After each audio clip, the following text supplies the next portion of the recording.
And I want you to hear what Rabbi Rosenblum said in an interview that appeared in the Jewish Exponent. This is not some crazy radical rabbi. It's Rabbi Seymour Rosenblum. We seriously need to take a look at whether the positions we continue to articulate are actually undermining our ability to serve our own congregants. The denomination, meaning us, conservative Judaism, the denomination also should consider adopting the concept of patrilineal descent, recognizing individuals with Jewish fathers and non-Jewish mothers as Jews. The conservative movement stances on intermarriage and patrilineal descent doesn't sit well with the evolving American Jewish community. Our Jewish community is evolving. Have we evolved along with them? A few years ago, we had the very special honor of having Dr. Arnold Eisen, who is the president of the Jewish Theological Seminary of America, the intellectual and spiritual center of conservative Judaism. And Dr. Eisen said that we have to begin having serious conversations as conservative Jewish communities. We have to start having serious conversations. And these conversations have started. You know, in the Solomon Schechter Day School movement this past year, there have been very significant conversations about admitting children whose fathers are Jewish and mothers are not Jewish. Rabbis have been having this conversation, conservative rabbis. Many conservative synagogues have started having this conversation. Now, let me tell you why I have been against this patrilineal descent for the past 38 years. Here's the major reason. I never want to do anything that will split the Jewish world. In other words, we have a situation today where a Reform Jew could not marry an Orthodox Jew because the definition of a Reform Jew is not the same as an Orthodox Jew, and so he's Jewish, she's not really Jewish, they can't get married. And I shudder at the idea of having one Jew, quote Jew, who can't marry another Jew. If you could see my notes, I have the next sentence in bold. And the next sentence goes like this. But who am I kidding? Who am I kidding? What do I mean by that? When I do a conversion, and it's done kedat v'din, according to Jewish law, as we understand it, and I sign that conversion certificate, that conversion is not accepted in the American Jewish Orthodox world. Got it? Who am I kidding? And if that young person would want to move to Israel, make Aliyah, and be married in Israel, and they see the name Perlstein, they immediately say, no, you're not Jewish. You know, so they have a list of names of who are the recognized Orthodox rabbis in America. This has been a big issue in itself because the Israeli rabbinate was ready to exclude about 98% of Orthodox rabbis in America. That was a whole other issue. But if your name isn't on the list, and as far as they're concerned, I'm both puzzle and treif.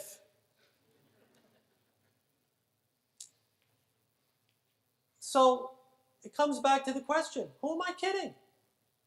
Who am I kidding? You know, my conversions are not accepted to the Jewish world that's to the right of us. So do I really think I have the power to hold the Jewish world together? When push comes to shove, the people that I'm serving are not the Jews in Borough Park, Brooklyn. They wear long black kaputtas. black hats. The Jews that I'm serving are not the Jews of B'nai Brak in Israel, a whole black hat community. God bless them. I love to see them. They are doing well. They don't need me. They wouldn't want me. But the people that I love and serve are right here in this room. And it's your children. And it's kids who have stood here on the bima. As I said before, is bar mitzvah, bat mitzvah, confirmants. And the idea that they just would pass us by, or pass by any conservative synagogue, it just breaks my heart. Dear friends, it is time for us to develop what I call Minhag America. Minhag means a custom. Minhag America. It's time for us to develop a type of Judaism and an approach to Judaism that will serve our American 2014 Jewish community. So when I said that I was opposed to patrilineal descent for the past 38 years, can a person change their mind? I'm not so opposed to it any longer.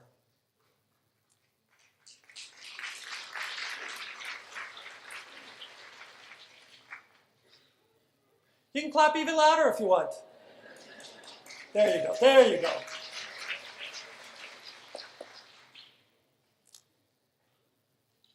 We need an American Jewish custom that will serve the American Jewish community, our Jews, living in the freedom and openness that America affords us, that will resonate with them like bringing their precious little babies to the bima, regardless of who the parents are, this religion, that religion, just as that touches their hearts and their souls.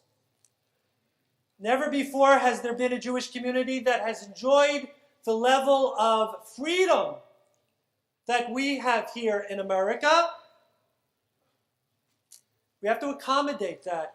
Never before has there been a Jewish community in the world where kids, our kids at the age of 18, leave home and are at whatever the university is, they are in the minority. Unless they're at Brandeis or JTS and Columbia's joint program. Very few places where we're not in the minority.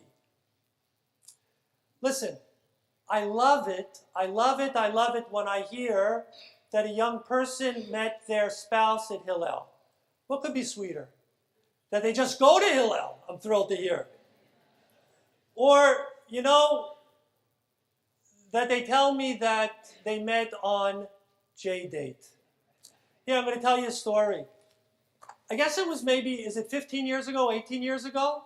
Because whenever a couple comes to me to be married, I ask them how they met. I want to know how they met. So 15, 18 years ago, if it was the case, they would go, met on J-date. Met on J-date. They were so embarrassed. And that would always be followed with, Rabbi, don't mention it. Don't mention it. Okay, Today, I say, how did you meet? They say, we met on J-date. How do young Jews meet other Jews? How do you live your life, kids? You live your life plugged in, right? So here's another site when you're plugged in. It just makes total sense. Nobody's saying it under their breath anymore. And let me say very clearly, make no mistake, before the fact, in my confirmation class, I will do this year what I've done every year. I will teach the value and my hope of Jewish marriage.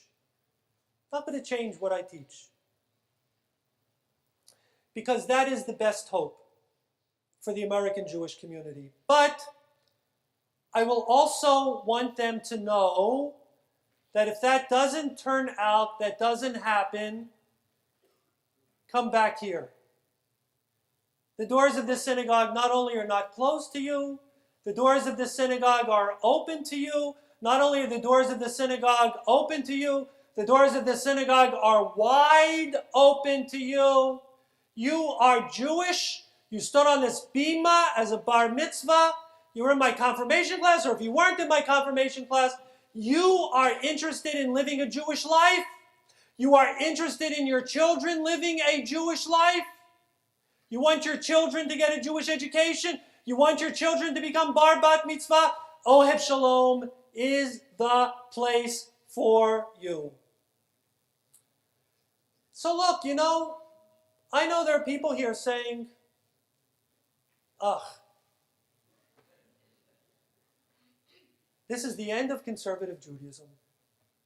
Boy, it's all over now. It's all over now. So let me tell you, when the conservative movement first discussed women having aliyot, many said we were watering down Judaism. We never had that issue here. When we started in 1976, women had aliyot right from the beginning. But many synagogues were going through that conflict. We were watering down Judaism. And 40 years later, we know that by women having aliyot and being counted as part of the minyan, Judaism without question is strengthened by it. When women started wearing talitot, some said we were going off the deep end now. In the end, it has empowered Jewish women. And maybe one of the hardest discussions we've had was the issue of using instrumental music in the synagogue on Shabbat. And more than one person said, with great emotion, we are now becoming just like a church.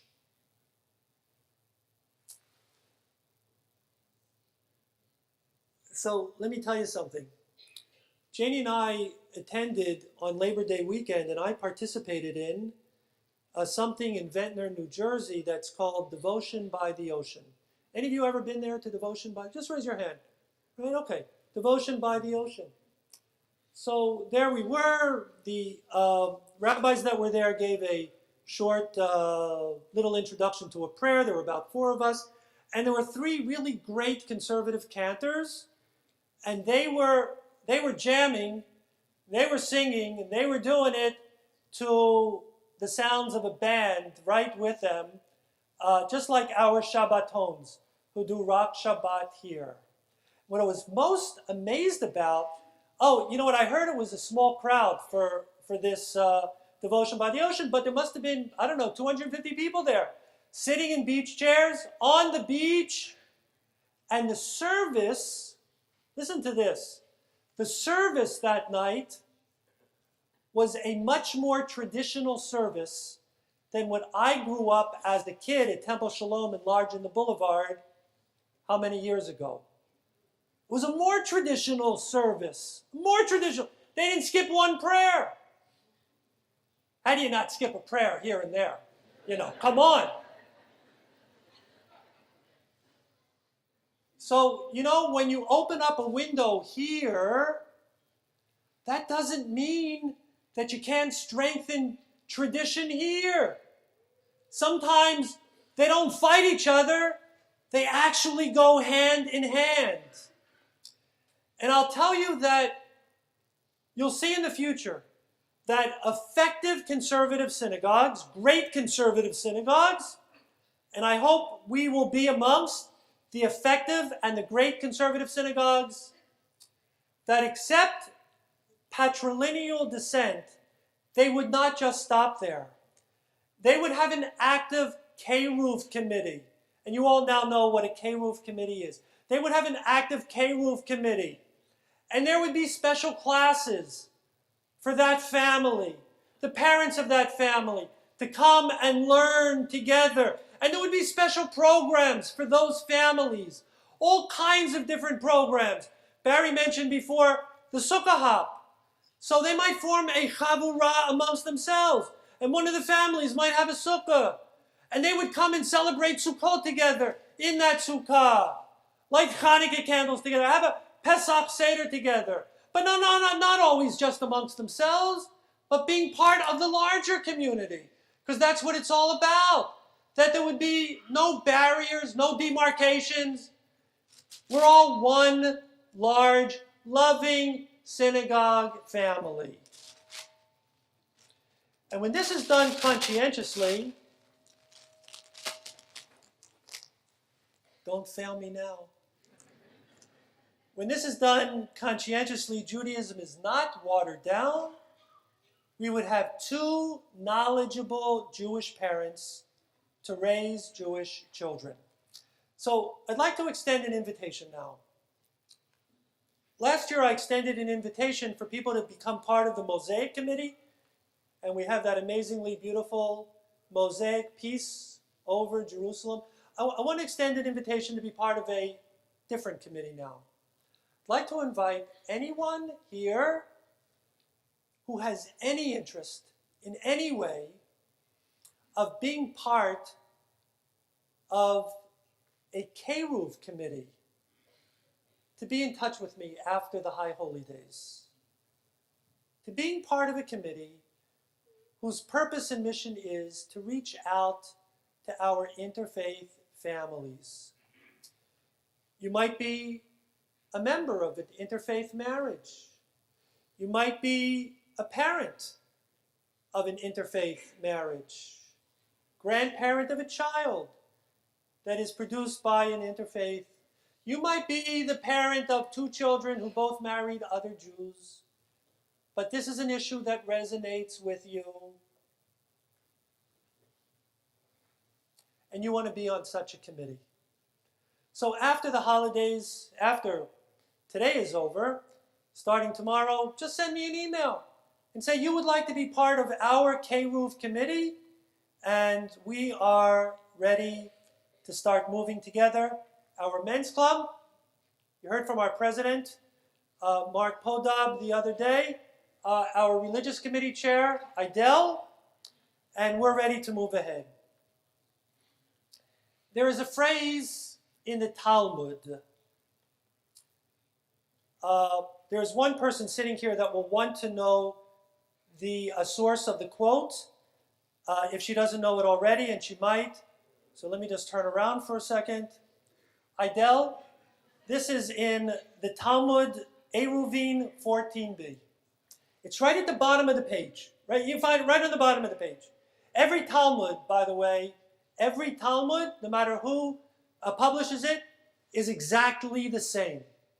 It's called the Vilna edition of the Talmud. So the statement in the Talmud is this. It says, Fok chave mai amadavar.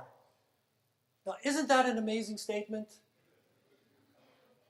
What it means is, go out and see what the people are doing. Like, don't just sit in your office in your ivy tower and say, these are the laws for the last 2,000 years, and the laws can't change, so they have to continue to be the laws. By the way, do you know that if you go back more than 2,000 years ago, that the religion was determined by the father? Was Moses married to a Jew? A Midianite. Was King David married to Jews? Maybe one or two, but...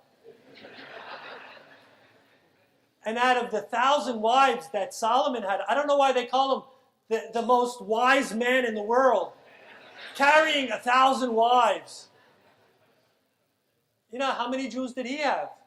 He married someone of every ethnic, religious, racial in the world. But all of his kids,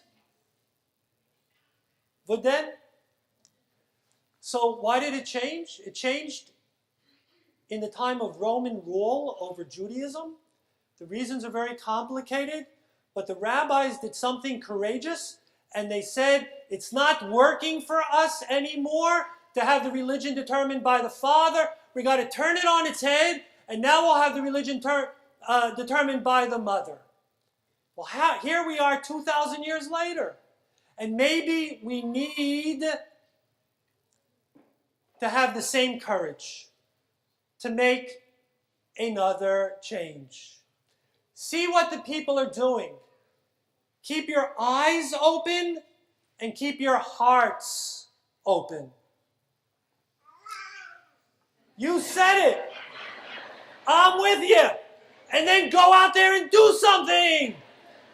Thank you. Right on cue. That's it. Right on cue. And meet them where they are. Okay, so the numbers weren't so great, but you know, every Haftorah ends on a high note. So I want to give you some high notes that came out of this survey. Something that'll make us feel good. What percentage of American Jews do you think say are proud to be Jewish? 94%. I think that's pretty good. 94% of American Jews say we are proud to be Jewish. What percentage of American Jews say we have a strong sense of belonging to the Jewish people? 3 out of 4. It's not bad. The number of Jews who feel very attached or somewhat attached to the state of Israel? 69%. There is work to be done, but there are Jews to work with who feel proud to be Jewish. 94%. You got 94% who feel proud to be Jewish. 3 out of 4 feel like they're part of the Jewish people. We could even raise those numbers. And when it comes to Israel, though it's 69%, God bless Israel, because I hear stories from kids, our kids, and from kids who were never in a synagogue their whole life, who do birthright, 10 days, they come back, their lives are changed. So we're in partnership with Israel on this. So look, who knows? Maybe the next report of American Jews will be far brighter. Maybe they'll finally say, we're growing in numbers. New Jews are joining the fold. Synagogues don't know what to do with their new members. Halavai. Should only be. I have to tell you, I kind of like standing over here.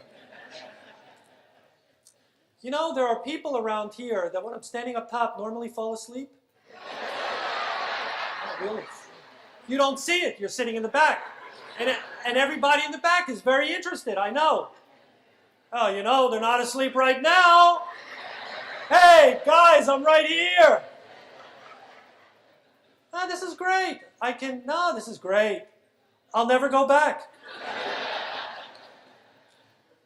Paul, you should try it out. I'm telling you.